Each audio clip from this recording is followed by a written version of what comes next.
Fleeing her merciless husband, the alien widow pleaded with a human to give shelter to her and her young daughter. Rain hammered in torrents, drumming against the rusted roof of the lonely human station.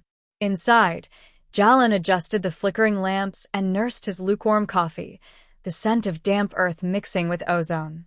Beyond the hills, the world was hushed, broken only by the distant hum of patrolling alien craft. Jalan had lived here for years, a human adrift among scattered colonies of strange species. He preferred it that way, silent, steady, safe. Then came the urgent pounding on the door. Jalan stiffened. Few ever dared the storm. Wiping his hands on a rag, he moved cautiously. When the door creaked open, a tall alien woman stood trembling under a ragged cloak, her shimmering teal skin glowing faintly in the dim glow. Clutching her hand was a child, no more than 4 Earth years old, with luminous eyes wide in fear. "Please help us," the woman whispered, her voice shaking. "We have nowhere else." Jalan's instincts wrestled with curiosity as he studied them. "Who are you?" he asked.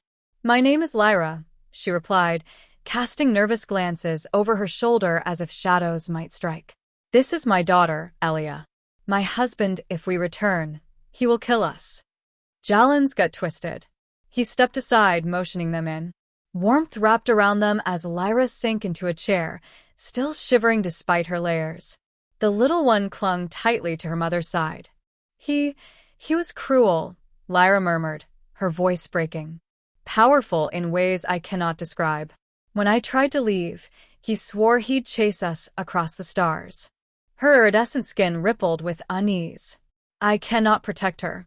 I cannot protect myself. Only you can." Jalan rubbed his jaw. "Why me?" Lyra's eyes shimmered. "Because humans are unpredictable. You see differently.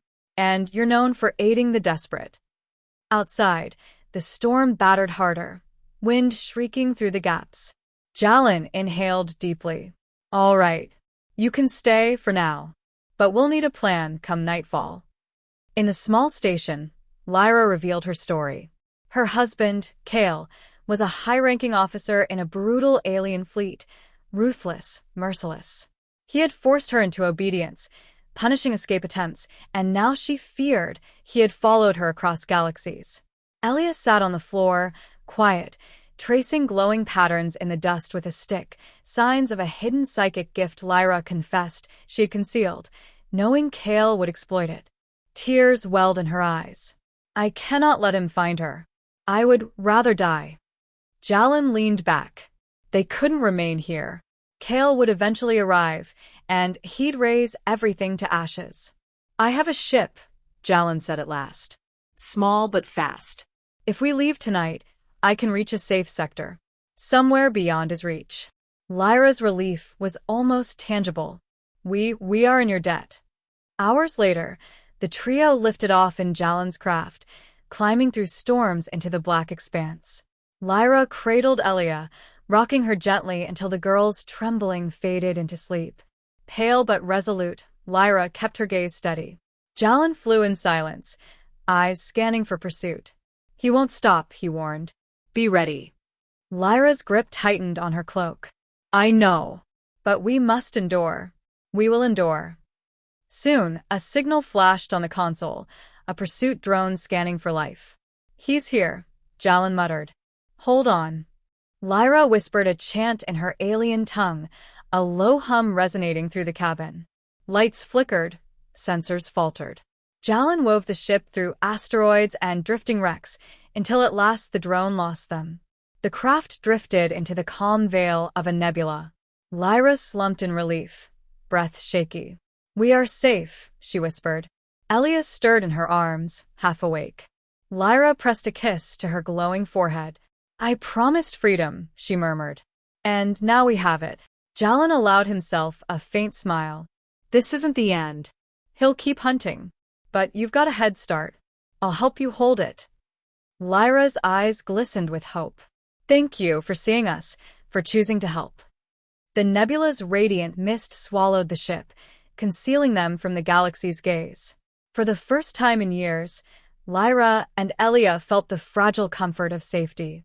Their path ahead was uncertain, but they finally had a chance to rebuild, to heal, to love without fear. Jalan glanced at them, realizing that even in the cold vacuum of space, kindness and courage could forge a refuge. Tonight, they had found one. The ship glided deeper into the nebula, wrapped in its luminous glow. Elia's eyes fluttered closed once more as Lyra whispered, "We survived, and now we begin." Jalan kept steady hands on the controls, his eyes watchful, his heart uncharacteristically warmed. Lyra lifted her chin, her fear slowly replaced by determination. Elia deserved a life free of terror, a life of her own. And somewhere beyond her husband's shadow, they would create it. As the nebula's embrace carried them forward, three souls journeyed into the unknown, bound by courage, hope, and the promise of freedom.